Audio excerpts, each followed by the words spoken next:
Well, good morning, good afternoon, or good evening to wherever you are, whoever you are. Welcome to this online presentation with my special host, Karen Nemitz. Karen is an author, consultant, and presenter on first and second language development in early childhood education. She is a writer and consulting editor for the National Association for the Education of Young Children and serves as the co-chair on the Early Childhood Special Interest Group for the National Association of Bilingual Education. And a steering board member for the International TESOL, Teachers of English to Speakers of Other Languages, Early Childhood, and everything else. Yeah, a lot of things. Welcome, Karen. It is my privilege and pleasure to meet you and to co-host this presentation today on digital technology for dual language learners in early childhood education. Well, I thank you for inviting me to have this conversation. And I know we already have somebody who's signed on, which I like to say hello, and other people who will be watching this as a recording later. So we'll try to talk both ways, talk to people who are with us in the here and now, and talk about things that, would be of interest and spark conversations for people who view this later. And so I know it's a kind of a funny list when you list the things I do, but you have to understand that it's very easy to get pulled in to these different kinds of work because there's so much going on right now, and it's always exciting, and there are new ideas to learn about and new just new perspectives, new resources. So every time I think, oh, I should really just take a break, then something new will happen, and then I'll want to get together with another co-author and write an article or something like that, or sign on and do a presentation. So so as I was saying to you a little earlier, Michael, I think you offer so many great resources about technology in early childhood education. And one of the ways I want to connect with that work today is thinking about what's on the mind of an educator when they read the guidance or suggestions that an expert provides, but that educator might say, well, I don't know how to use your advice because the children in my group speak different languages, or they don't speak the same language that's on the computer screen, or whatever language changes or challenges might be faced. And so I wanted to, I brought some information from my own work, but I also wanted just to have a chance to have conversations, ask a few questions, like, what is it really like to implement the technology that we have in groups that we might not expect, and with languages that we might not be prepared for, or that kind of thing. So I think it's very important to start a conversation in education. We must always have a PowerPoint. A PowerPoint is where the power is. We have a PowerPoint, but that's just a kind of a scaffold. It's not a rule that we'll have to follow, but I did start with these slides because I did want to show it. This is my email address, Karen@languagecastle.com, because that is my website, languagecastle.com. And these are some of my publications. I have my newest book is called Educating Young Children with Diverse Languages and Cultures, where I talk a lot about technology in there.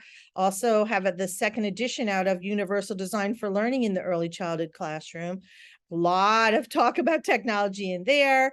I have another book specifically for school leaders and directors called Young Dual Language Learners, a guide for pre-K to 3 leaders. And so these are just some of the things that I've been working on, but I actually even brought this book that I co-authored in 2012, which seems new, but is actually a long time ago. But look what, back in 2012, my co-author Fran Simon and I really wanted to write all these things into a book that teachers could have on their shelf that they could refer to. And of course, you know, whatever we wrote in 2012, a lot has changed since then, but it just goes to show you that digital decisions, choosing the right technology tools for early childhood education has been on my mind for a while. And most particularly because it's been on my mind to sort out what do we have available to us and how can we make it work when our children speak different languages or our families speak different languages. Hi, I'm Michael Hilkemeyer, and thank you for watching this video.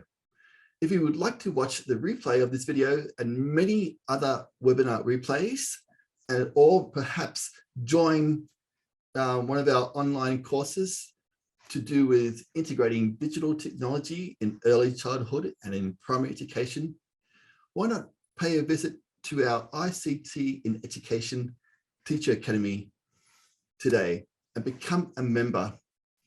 A normal course will cost up to $300, but for just $40 per month, you can gain instant access to over 30 online courses and webinar replays to cancel anytime you want.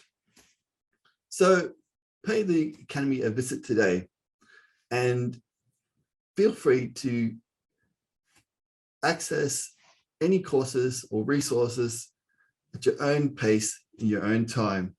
And I hope to see you in there. So it's a big subject. And that's why I'm sort of impressed, Michael, about what you do, because you are taking on this whole big subject of technology. And I'm sure that you get a lot of questions and you see things happening out in schools. And so I don't want to get overwhelmed by the bigness of the topic. So I try to just squash it down into 4 components that I really try to think about. And I really think about the importance of connections in the work that we do with young children. And so as young children are developing, we actually are physically helping their brain build connections between neurons. Actual cells are being built and changed by the way we teach young children, and that includes the way we use technology. But more symbolically, we're helping children learn words and learn the connections between words and their meanings. We're helping children build connections between people, social connections. And then we are helping children make connections between words they already know and in their familiar language, and then words they have to learn in a new language.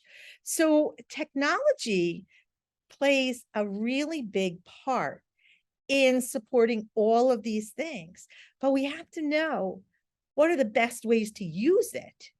And so that makes it so important to connect how we use technology to support children from diverse languages with your recommendations, Michael, about what is developmentally appropriate for children. So we want those things always to go together, not separate, right? So so I worked with the group at the National Association for Education of Young Children in the United States. And they partnered with the Fred Rogers Center. And I don't know if early childhood, well, if anybody, or you, Michael, do you know Mr. Rogers? Are you familiar with the children's show? You are? I've heard of it, yes. Yes. You're making me feel old now. Okay.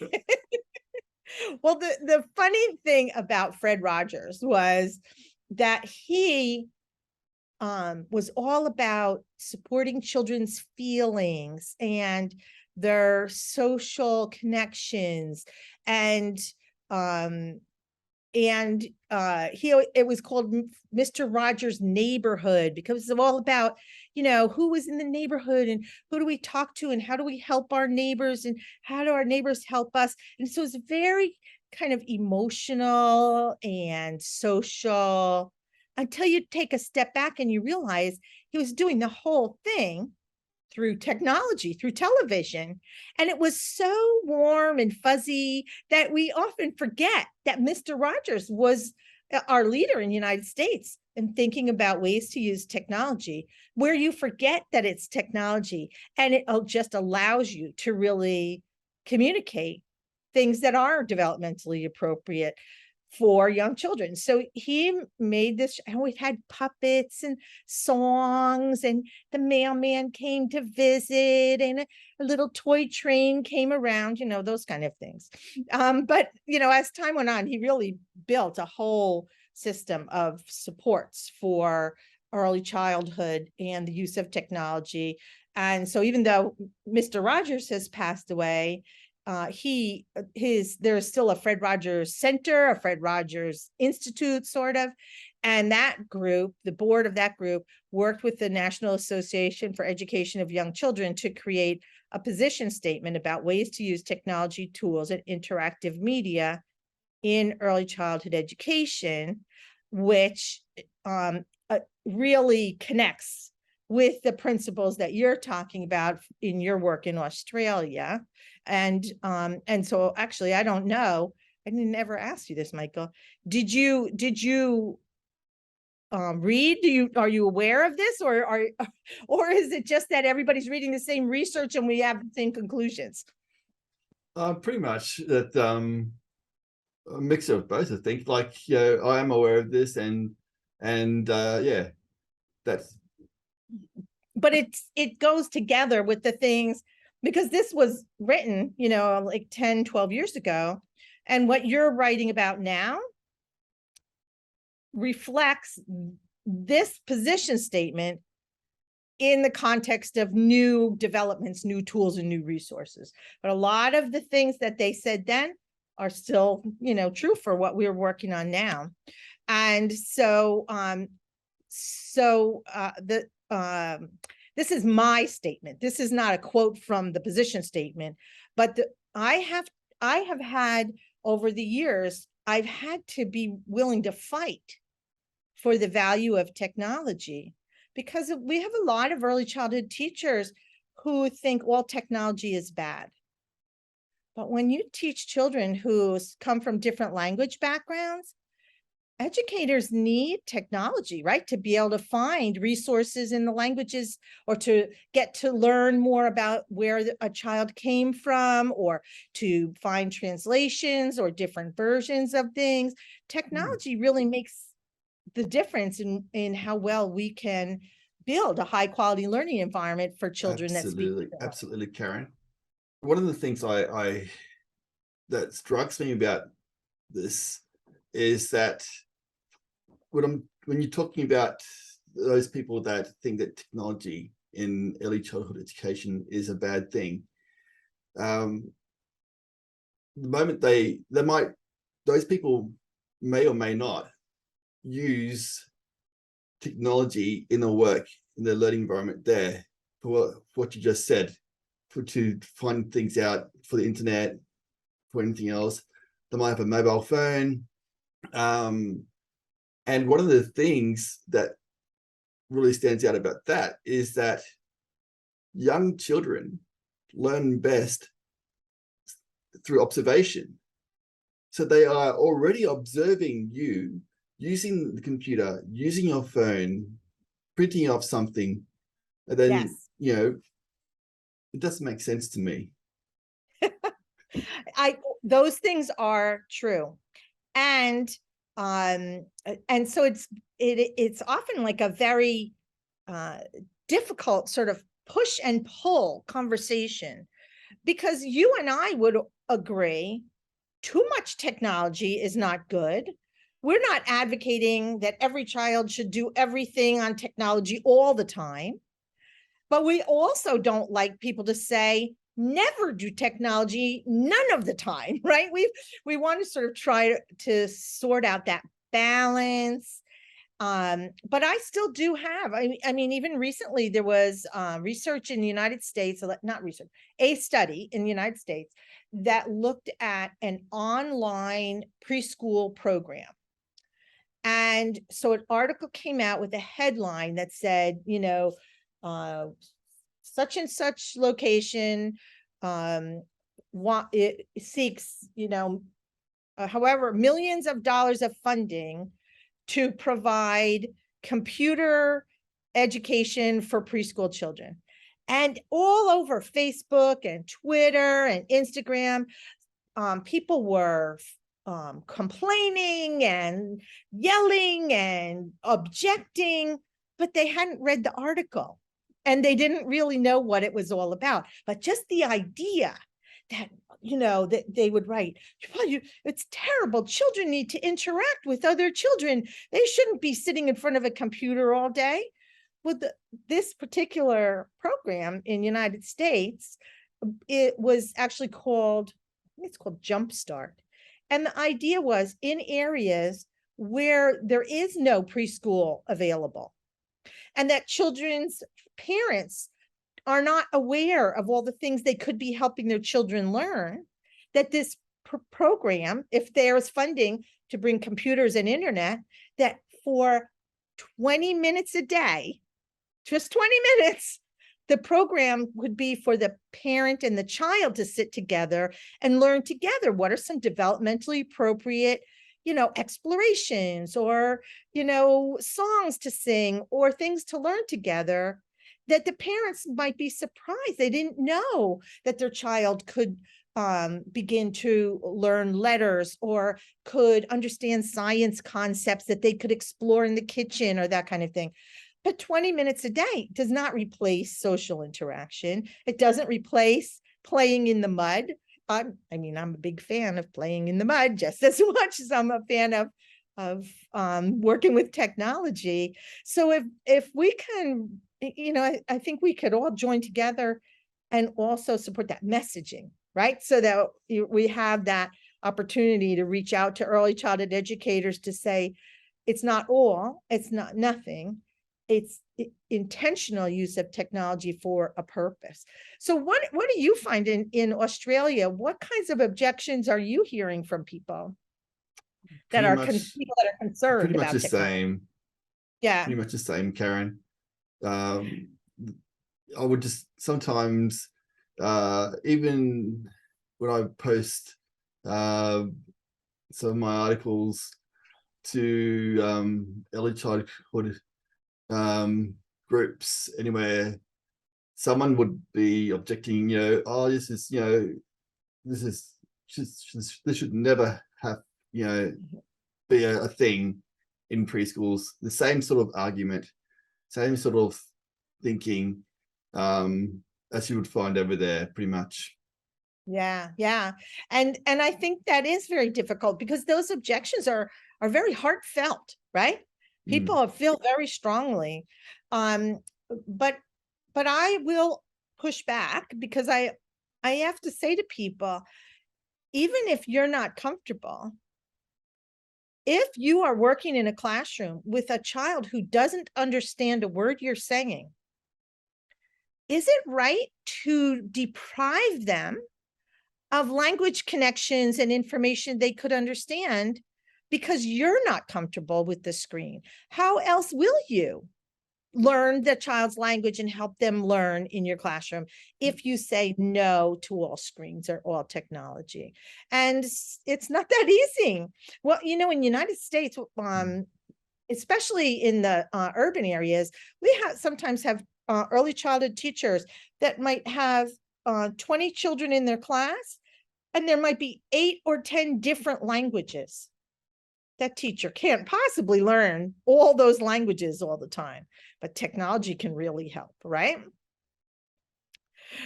So these are some things we need: technology and digital resources to support the languages, to connect with newcomers, right? To make a welcoming environment. You know, that reminds me of a story. Once I worked with a teacher in an urban area in right outside of New York City. So a lot of language diversity. And she said, oh, every year I have a lot of children that speak Spanish, but this year I decided to learn a Christmas song in Spanish with the children in December. Well, they started school in September. So September, October, November. She had nothing prepared in Spanish for these children, but the children only spoke Spanish. So she was teaching. She had a whole bunch of children that didn't understand anything until December, when she sang Feliz Navidad, Feliz Navidad, Feliz Navidad, Prospero año y felicidad. So then, in December, they learned, Merry Christmas and Happy New Year. So that wasn't much of a learning experience for those children. And so that's why I say connect with newcomers. What are we doing the very first day? When you have children that come to your group that speak a language you don't speak, how, nervous they must feel, and timid, and so out of sorts and out of connection.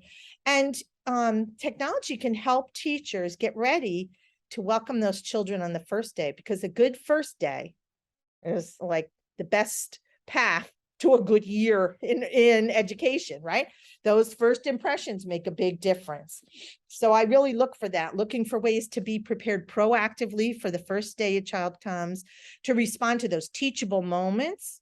Like, in a lot of times we have preschool teachers that do like planting seeds, as a science exploration, and they'll make maybe little paper cup with dirt, and they put the seeds, they put it on the windowsill, well, if your children all speak your language, the teacher is talking about what will happen when you put this is a seed and here's where it came from. She's talking. But if you don't understand the teacher's talk, all you know is that she's got a cup of dirt. She put some little round things in there and put it by the window. And you have no idea what that means. But my goodness, if that teacher could open up the computer and play a YouTube video that shows, how a plant grows from seed to seedling to a plant to food, that video can reach all the children. And it doesn't interfere with any of the children, does it?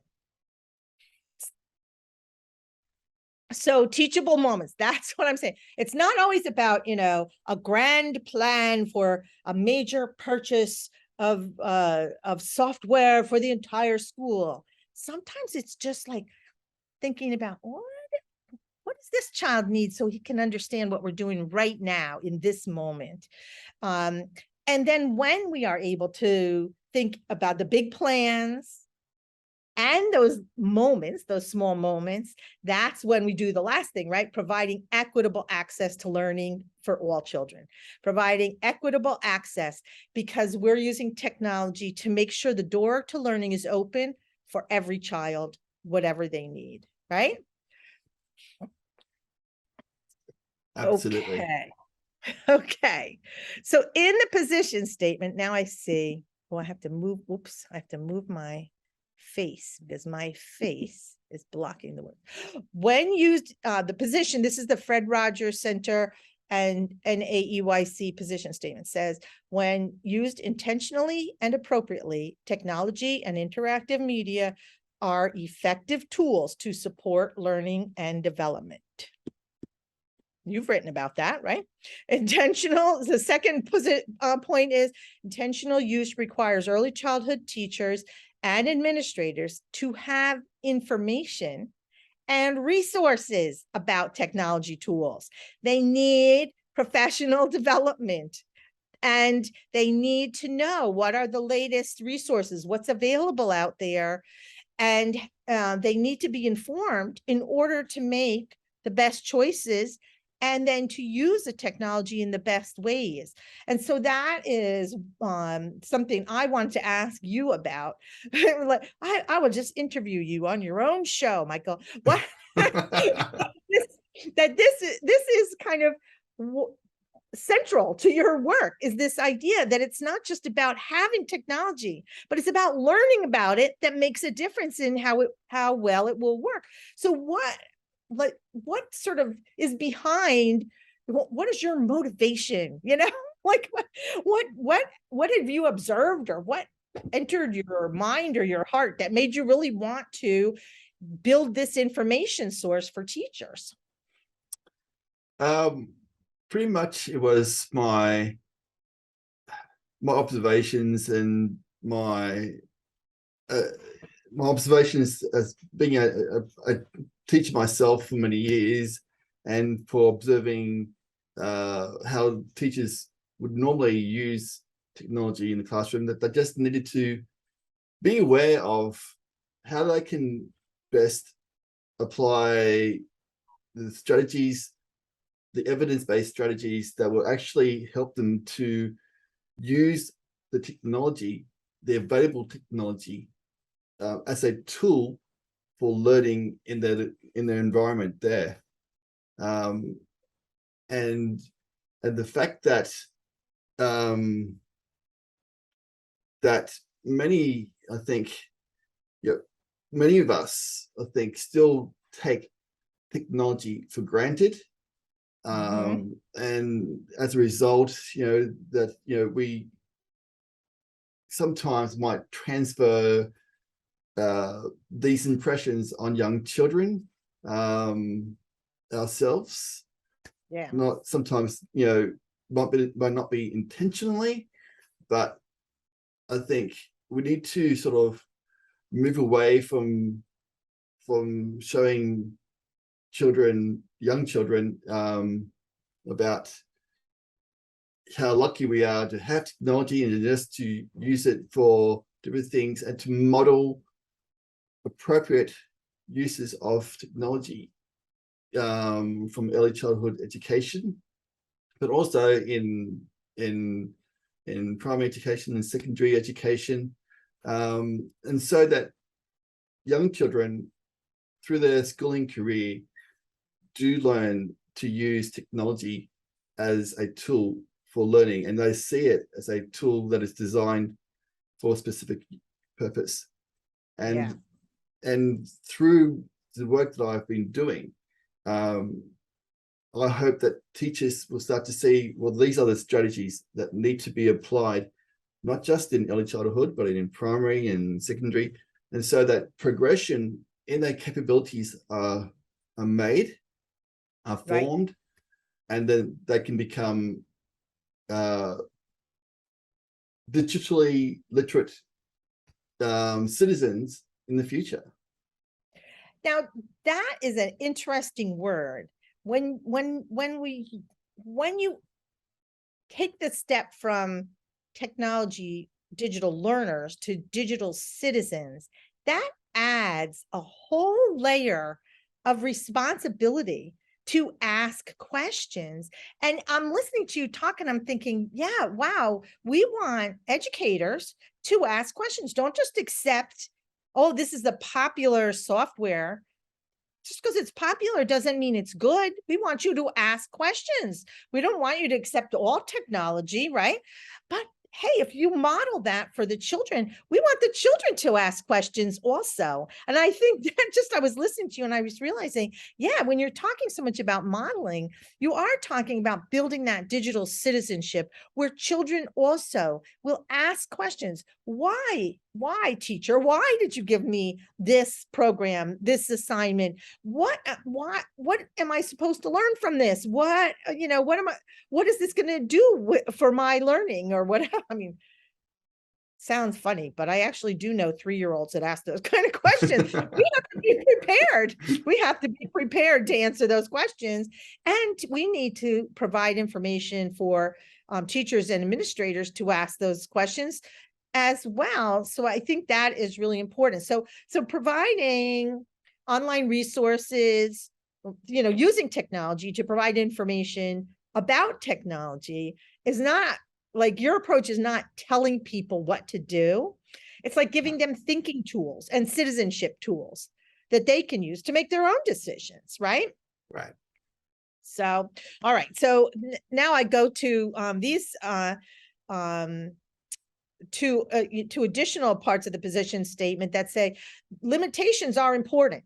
We shouldn't just be seeing young children at computers all day, every day. It's, and this is like a hard message to get across, right? Just because some is good doesn't mean a lot is better, right? Like it's a good idea for children to learn the alphabet and hear about the alphabet, right? But making them sit in front of a computer repeating the alphabet for 3 hours would not be good. 4 hours of alphabet would not be better, right? We need those limitations, everything in balance. I think that was what that point is saying. And then special considerations about the use of technology with infants and toddlers. And this is so important. And I didn't ask you about this yet. What do you think about the uses of technology with infants and toddlers? I think in terms of infants and toddlers, that as with any sort of technology, it should be used with the right guidance,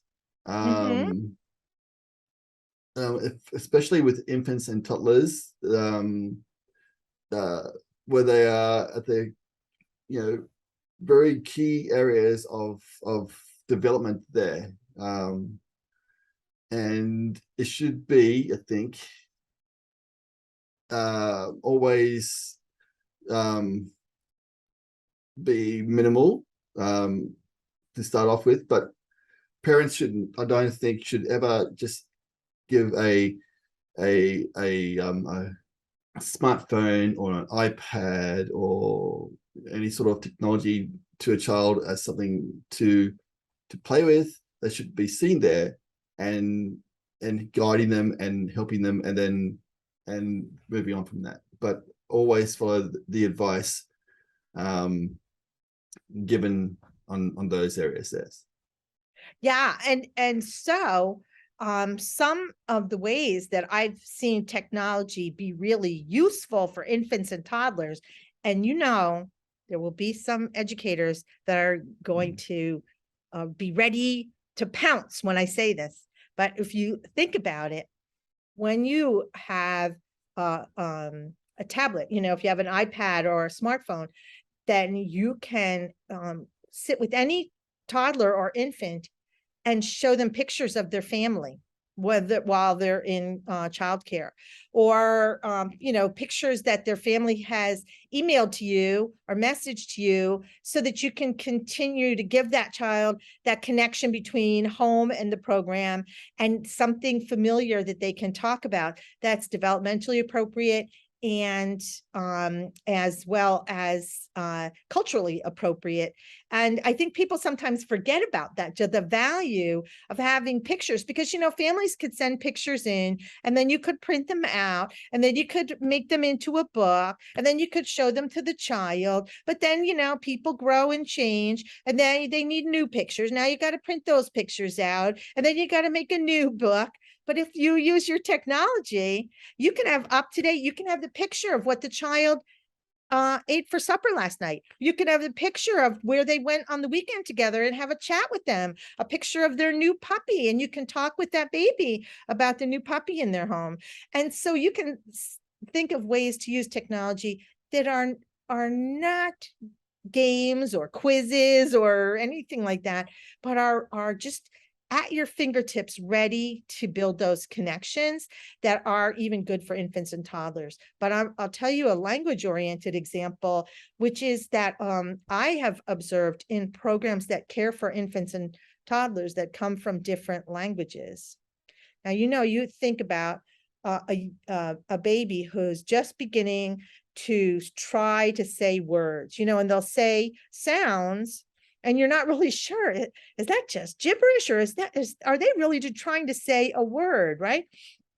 But if you don't know that child's language, they might actually be saying their first words in their home language, and you might just think it's babbling and you might not even respond. And I have watched that happen. The look on a baby's face, like a 1-year-old baby's face, when they are saying something meaningful, like they're asking for the ball in their language, and they are clearly saying the word in their language, but the teacher doesn't know it and she just looks right past them, and that the baby's face just sinks.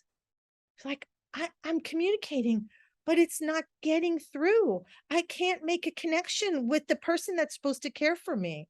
But if I had recordings from home where I can listen to the family recording real words the infant's saying in their home language and then explaining what they mean or how to say them properly, imagine what a difference it would make to that baby if that teacher could turn around and repeat that word in their home language and then go get the ball together. So there are ways, even for infants and toddlers, that we should be open-minded about how we can build those connections. And, it's hard to imagine until you see it in action. And I actually have a video clip, and I didn't ask you this before we talked today. What will happen if I show a video clip? If it's on one of your screens, it should be I think okay. Oh no. Right. Maybe I should have asked you that earlier. But usually when I record these things in United States, it usually does continue to record, and it's the video appears on the recording. Yeah. And so I'm going to give it a try because it illustrates this, and it's a really interesting piece of research. And the technology the researcher uses is a whole other technology question, and then it connects to language. Well, let's see if I actually am capable of doing this. So I'm going to stop sharing my beloved PowerPoint and see if I can do this. It is actually, the link to the video is on my PowerPoint because I use it a lot. And when you see it, you'll see why. But let's see, it's a TED Talk. It's called the Linguistic Genius of Babies. And now this is why I stopped using laundry pods. They waste water and pollute the environment with microplastics. Skipping the ads. We don't want those ads. We want this TED Talk. And now let me see if I can get back to share. If this doesn't work, you'll tell me, and then we'll just stop it and we'll just share the link later. But it's really engaging. So I'm hoping this will work. Let's see. Share sound. Oh, now this might not. Wait a minute. What is it saying to me here? It is not giving me optimize. I have to read this. Optimize screen sharing for best full screen video clip. Zoom and may.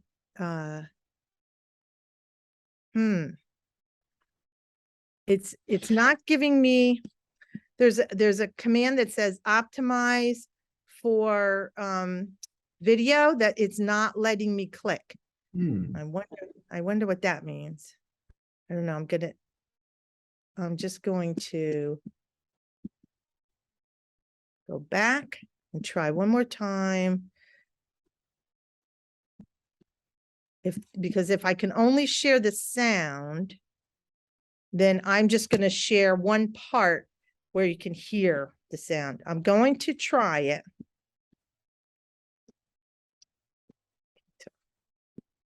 What is it doing?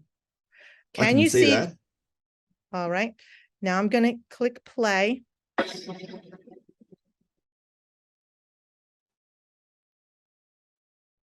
want you to take a look at this baby. And see it? I can, yes. Onto are her eyes and the skin you love to touch. But today I'm going to talk to you about something you can't see. What's going on up in that little brain of hers?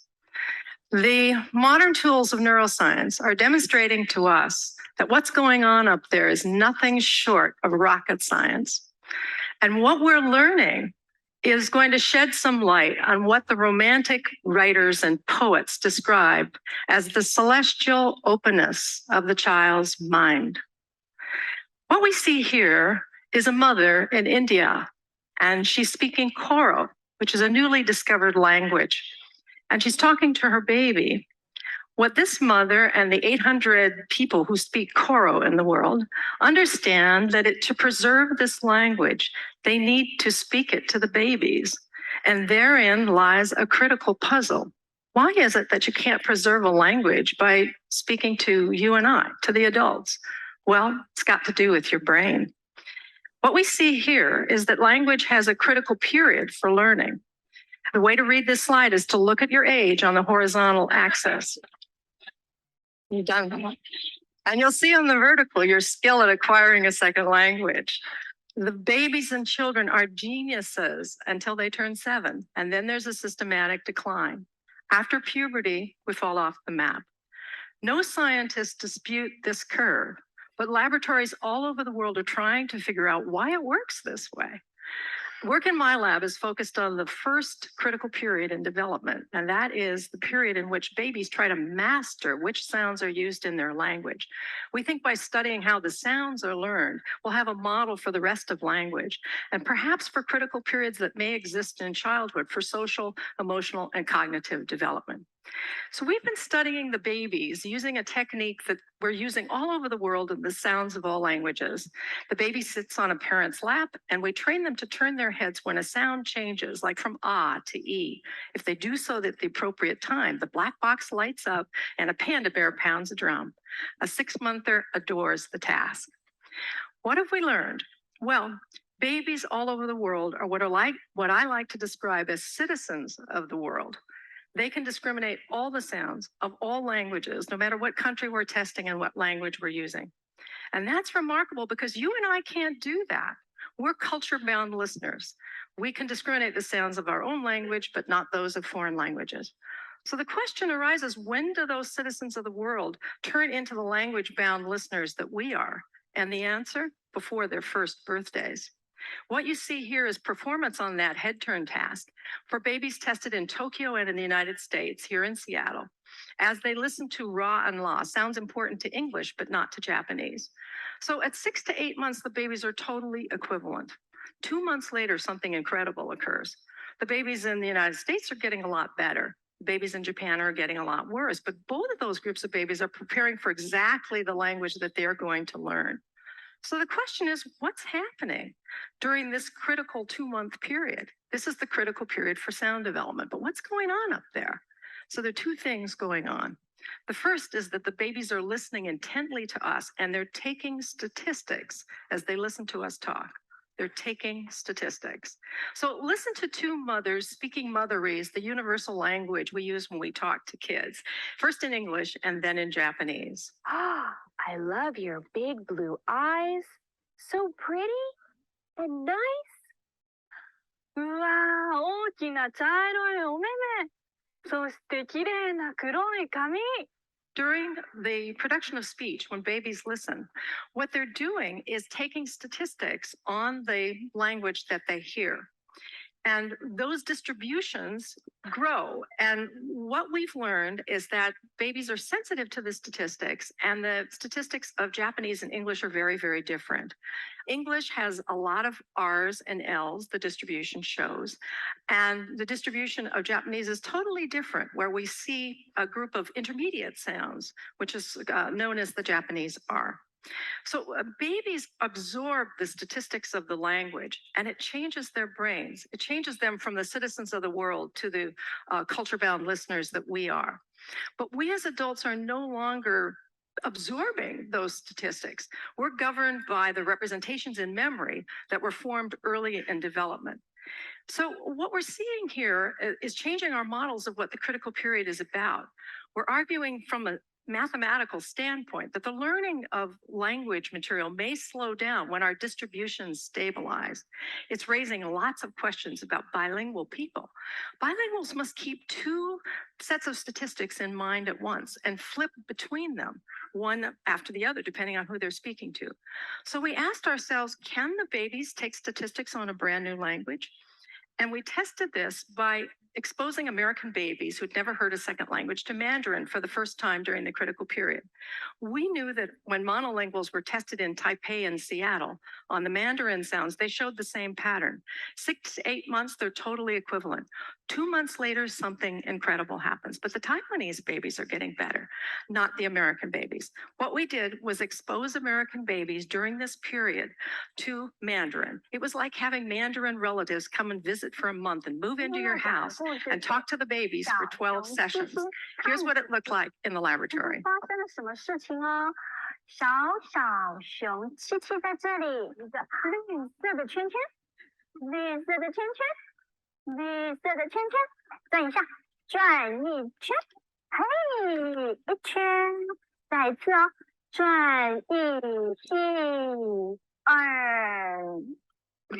So what have we done to their little brains? We had to run a control group to make sure that just coming into the laboratory didn't improve your Mandarin skills. So a group of babies came in and listened to English, and we can see from the graph that exposure to English didn't improve their Mandarin. But look what happened to the babies exposed to Mandarin for 12 sessions. They were as good as the babies in Taiwan who'd been listening for 10 and a half months. What it demonstrated is that babies take statistics on a new language. Whatever you put in front of them, they'll take statistics on. But we wondered what role the human being played in this learning exercise. So we ran another group of babies in which the kids were get the same dosage, the same 12 sessions, but over a television set. And another group of babies who had just audio exposure and looked at a teddy bear on the screen. What did we do to their brains? What you see here is the audio result, no learning whatsoever, and the video result. No learning whatsoever. It takes a human being for babies to take their statistics. The social brain is controlling when the babies are taking their statistics. We want to get inside the brain and see this thing happening as babies are in front of televisions as opposed to in front of human beings. Thankfully, we have a new machine, magnetoencephalography, that allows us to do this. It looks like a hairdryer from Mars, but it's completely safe, completely non-invasive, and silent.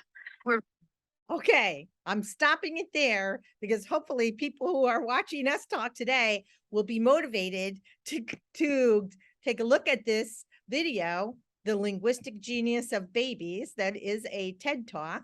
And it told us something really interesting, right? About the role of technology in teaching. And we find that with the really young children, it's not about technology pushing information into the brain. It's about using technology to support our interactions with people, right? So I'm going to go back to my PowerPoint, see, and because I have some information about that. Let's see, I need to move our faces so I can get to my commands. Okay. All right. So these are just some more of the things that we talked about that are in the position statement. These principles that I just showed from the Fred Rogers Center and NAEYC position statement about technology and early education were then adopted by the United States Federal Department of Education as guidance. That so the National Education website now posts these same principles. And this is the part about dual language learners that I wrote that's in that federal document now, which I won't even repeat it because it's basically all the things that we've been talking about. And this is the link to that video that I wanted to make sure everybody has. And now I want to take a step back and say, wow, when she said they had the babies watching the video, no learning whatsoever. So I want to take a step back from that because, you know, there are going to be people that say, that's right, we told you. But the truth is, there are circumstances when research has shown that really young children do learn a lot from screens. And one of those whole categories of research is when children have responsive interactions with adults by video chat, by Skype or FaceTime. There's a whole class of research now showing that they really do learn, and very particularly, they can really progress in language when they have responsive two-way interactions using the screen. So it turned out it was never the screen that was bad. It was the way we were using it.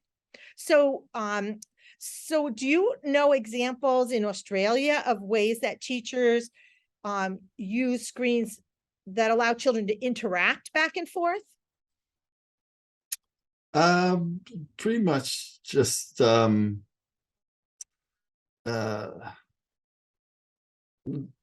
what would say they're happening in the US.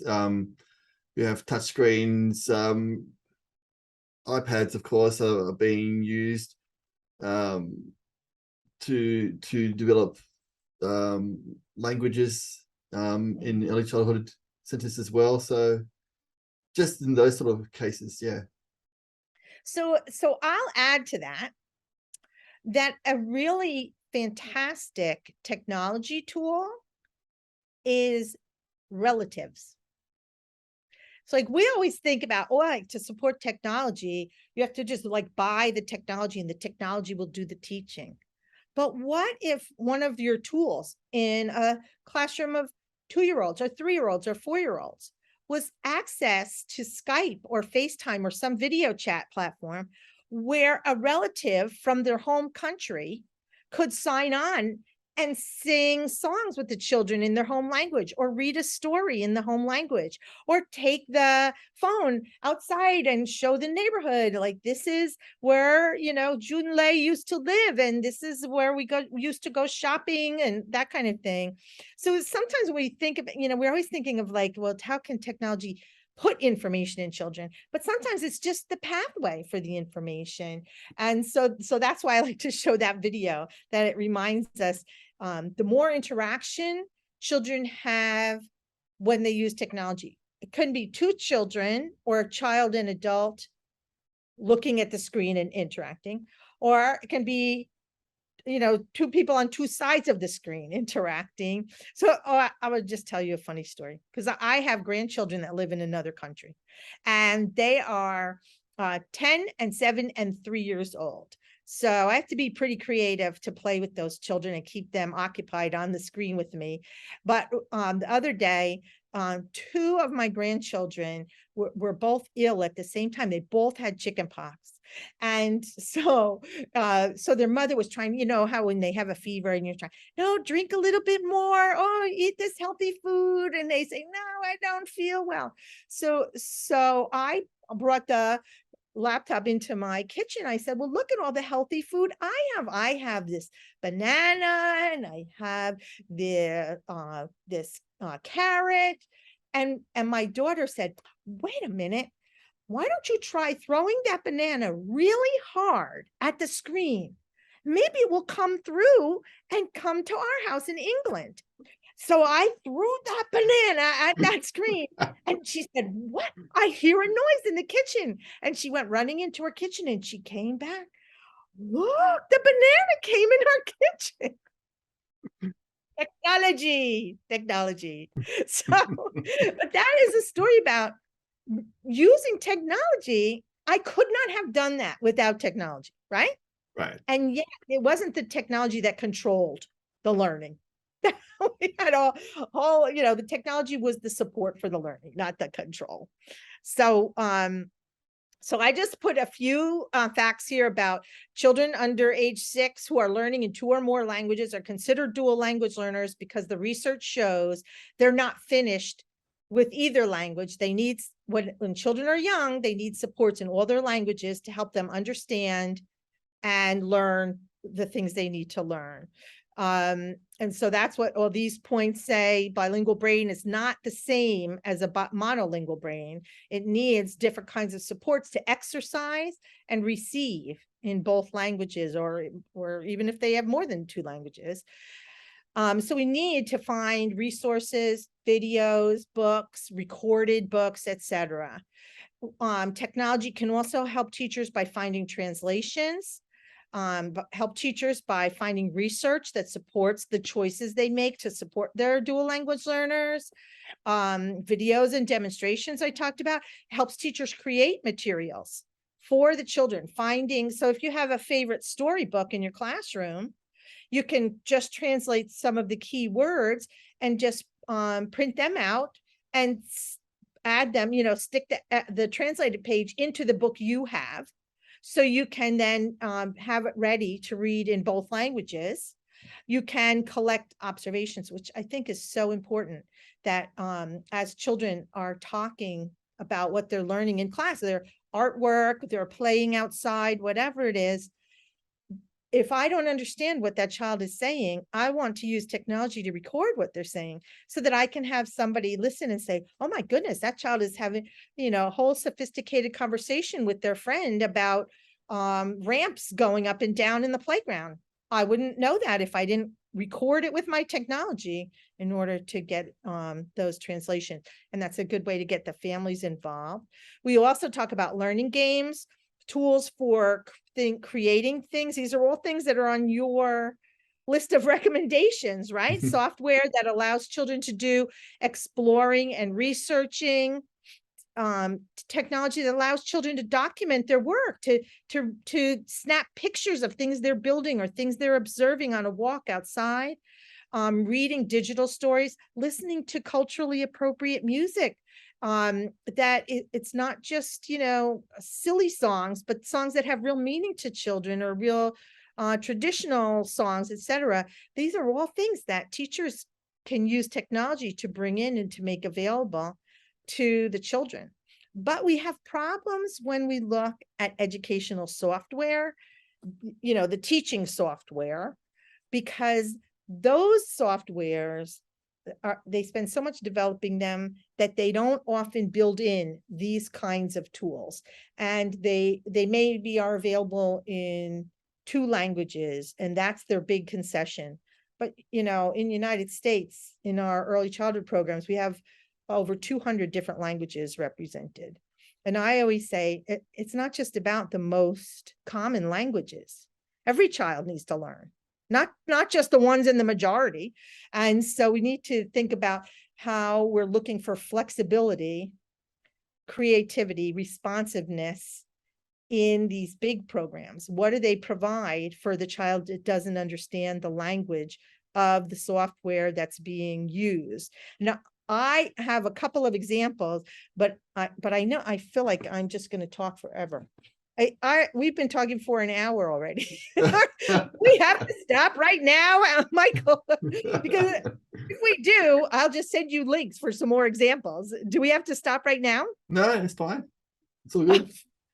Oh boy. Okay. But I do want to ask you, what kind of examples you recommend, just in general, about early learning software that lets children be creative. Well, I think one of the ones that come to mind is Book Creator is one that allows children to be creative, and also allows them to be, to develop their language skills, language and literacy skills. Does it let them record their voice, the Book Creator, or do they just type and put pictures together? They can type and put pictures together. Another one though, I think, which one was it? Oh yes, I think it's called Draw and Tell. Oh yes. From Duck Goose. No. Duck No. Duck Moose. Duck Moose. I thought it was play on word. I met those guys, so I know. That's a really good one, where they can take digital images, they can draw on the images to add their own stories. They can then record the voice telling the story. So that's Oh, now I'm going to interrupt you. I'm going to interrupt you because that is one of my favorites, right? So when you have children that speak a number of different languages, so say if the teacher takes the children on a walk to the post office to mail a letter, and she takes pictures of what they, what they observe at the post office, then she can download those pictures into the draw and tell story, and each page could have a picture. You could have the same file of pictures, but one child can record what they remember in English. Another child can record on the same pictures. You have the same file, but another child can record what they remember in Mandarin, and another child can record what they remember in Korean or whatever language, so that in one project, the teacher can include every language, and they can send the file home. The families can have the software too, because that one's free, the DuckDuckMoose version, and the families can have it at home. And so if the child is too young to tell the story, a family member could tell the story in more detail and save it. And now it's available in the classroom. See, I'm jumping on you. I asked you the question, but I got too excited. So I'm going to try to show you this other one. This is like old school. I'm just showing you my phone because this is another one that's called My Story app. Wait a minute. All right. Yes. And I have some stories in there, but wait a minute. I'm going to see if I can show the beginning of what it looks like. But I think something else that comes to mind too is, in terms of using children's voices. Say I do. it's well, you can even use like if you don't have like iPads or tablet PCs, you can use things as simple as PowerPoint. Allows to record children's voices these days. Yes. So you can use that, and then you can combine that as well with other simple, well, not simple, but developmentally appropriate software that is already available on most computers, like what used to be MS Paint, now Paint 3D. Children can create images, which is another way of telling stories. And then they can... I'm going to interrupt you again. You keep saying these things that get me all excited. Okay, so I have a friend who's written 2 books about 3-dimensional learning for young children, but we present together, right? Because she's talking about the research about 3-dimensional hands-on learning and how it supports language. And so then we talk about, imagine if it helps all children, so those drawing programs are good for all children.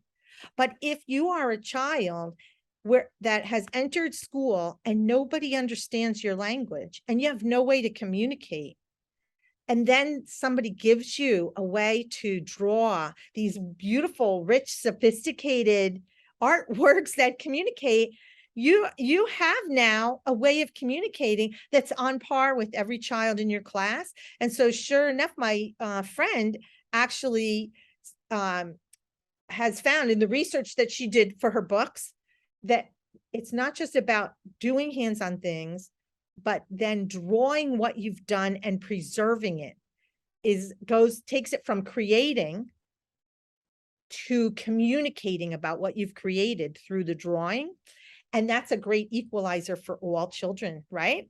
So you see what I mean? You just started talking about it, and then I just got a little too excited. Okay, sorry. but so yeah, so to making drawings as a way of communicating, let's elevate that as a message for teachers that are working with linguistically diverse children. Drawing can be a language for all children, or children that have trouble with speech or language delay, or all those kinds of reasons why we need additional ways to communicate. So I hope you remember what else you were going to say, because I already interrupted you 2 times. So sorry. What you would say, do you have any other suggestions to add here about things that let children create? And so simple drawing and using PowerPoint, voice recording, these are all good ones. No, absolutely. Video, recording children's story experiences, video recording them. I think the most important thing is that as long as you use technology as a tool for creating, and then the children be able to pick up what they need to do, and at the same time language development can be achieved through many of these things, through image creation, through even creating digital stories, enabling children not only to read digital stories, but to create digital stories with simple software such as PowerPoint, book creator, draw and tell. All those are just the developmentally appropriate for young children to be able to work on their language development in their learning. Each in their own way, each in their own Absolutely. way. But you know what I love about the way you're describing that is it has that feeling not only of allowing children to create their stories, but honoring their stories by preserving them, honoring their thinking by giving them a way to capture it, honoring the power of their creativity by making it last, right? And so, we read a book with children and then they act out the story afterwards. How about we take a video of them, how powerful their creativity comes to life when they're acting out a story or they're doing puppets about a story. And for many years that happened and then it disappeared, like it happened and then we had no way to remember it or recall it. But now with technology, you can, I find children are better photographers and videographers than I am. So I like to just hand over my phone and say, you take the video, and it honors their work and their brain power and their innovations that they make every day. And it shows them what you're doing is important. And we may not speak the same language together, but I can see you are learning and I want to capture it. And I want to show it to you. I want to show it to your family. And that, what's another thing about that though, Michael? Thinking about what it's like when you're a parent in a new country, you're not very familiar with the language. You have to bring your child to a preschool program or early childhood program, and your child doesn't speak the language and you're dropping that baby off. And I say baby, it could be a 3-year-old, 4-year-old, 5-year-old, but you're dropping that child off and they're going to be all day in a place where they can't talk to people. They can't communicate with people. And then as a parent, you have no idea what your child is going through. It's terrifying to think you don't understand the language. Your child doesn't understand the language, but you're just dropping them off someplace and walking away. But my goodness, if you could show that family a video of their child interacting or solving a problem or building something, imagine how that would change that family's experience and their relationship to the school. So I think all those things are really important. And we haven't really talked about anything about benchmarks or learning objectives or anything. We're really just talking for more than an hour about the natural connections that happen when we use technology in developmentally appropriate fun, engaging, creative ways. So I'm really liking this. It makes me want to get, oh, look, here it is. Here's my examples. See, I have Draw and Tell by Duck Duck Moose on my list. This is one bit I just wanted to share. I worked for the Office of Head Start in the United States, the federal office that oversees the some millions of children in preschool programs all across the United States. And we developed an app called the Ready DLL app for teachers. So the teacher can open it and they can see the learning standards for young children. They can see video examples of children who are dual language learners. They get access to resources like links to recorded webinars or handouts or things like that. And they get word translation. So and it has like the top 5 languages that are currently in those programs and gives them key words that they can use. So Ready DLL app. And I put the link at the top there because it is available for free on Apple, on iPhone, iPads, and also the Google store. But I don't know if just because it's available in the United States, does that mean you can download it on a device in Australia? I don't know, but we don't know who's watching, do we? We can have people from all over. We don't know. And then we talked about how the resources are used. Are they watched alone passively, or is the screen used for interactions? Which is a key component. Do children have a chance to discuss what they're doing with the screen? Are subtitles used to help either if the child can read or if there is a helpful adult that could turn on subtitles to read to the child in the language that they speak? That's pretty rare though. Is the content relevant to the child so it's identifiable? And is it connected to the child's age, proper for the child's age? And this is an example of the research I told you about that shows that responsive interactions over video chat platforms do result in learning, but passive viewing of screens is less likely to result in language learning. And so that's just more about that.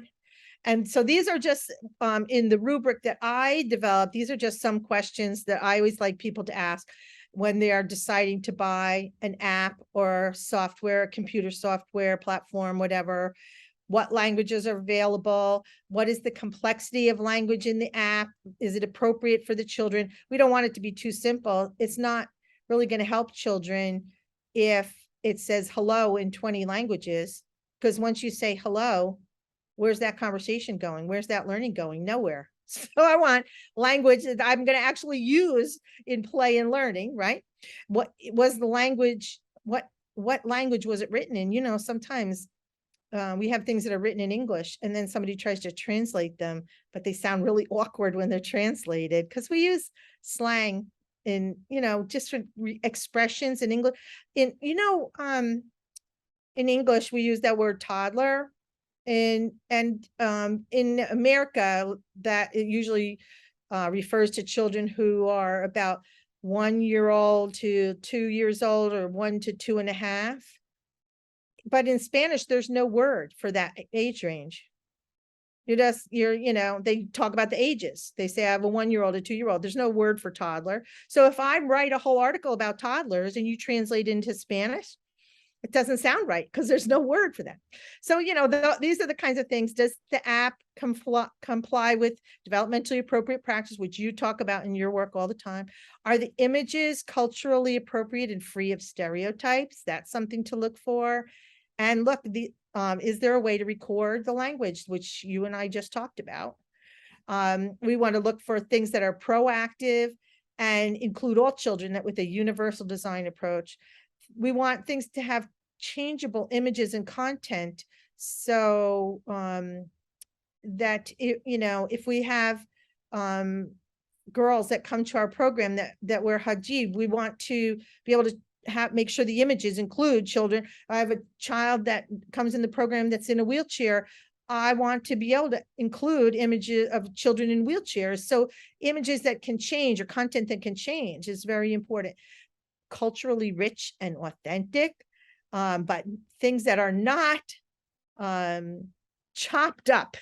This is a question. Not things that are not just bouncing all over the place, like count these fruits, put these trumpets in a box, make the monkey jump 3 times. Those are not coordinated functions. We want things that make sense, right? That there's responsiveness. And even language learning apps, even apps that are designed to teach language, should have content, not just memorizing words, right? And so this is my quote from Fred Rogers that, of course, now on my, okay, no matter how helpful they are as tools, and of course they can be very helpful tools, computers don't begin to compare in significance to the teacher-child relationship, which is human and mutual. A computer can help you learn to spell HUG, but it can never know see, I have to move all my screens. It can never know the risk or the joy of actually giving or receiving one. So I always think that's a good quote to remember from somebody who seemed like he didn't care about technology, but actually showed us the path for high quality use of technology. So that is my PowerPoint. we did it. That was awesome, Karen. Well, that was awesome. thank you. And just wanted to thank you from the bottom of my heart for this opportunity to learn from you and to meet you. It's been so enlightening. And I do hope that we can catch up again sometime in the future. Well, clearly we have more to talk about than can be contained in 1 hour. But I think what was enlightening for me was that, having just met you recently, to discover how much developmentally appropriate practice and intentional use of technology turns out to be a real bond that connects people all over the world as we're talking about teaching young children. So I've appreciated the work you're doing and getting to know more about that, and feeling comfortable that this is all fitting together, that we're not all over the place. We are all following the same path for what's best for all children, every child, each child. And so I guess that's it. I guess it's been 1 hour and 15 minutes by now. And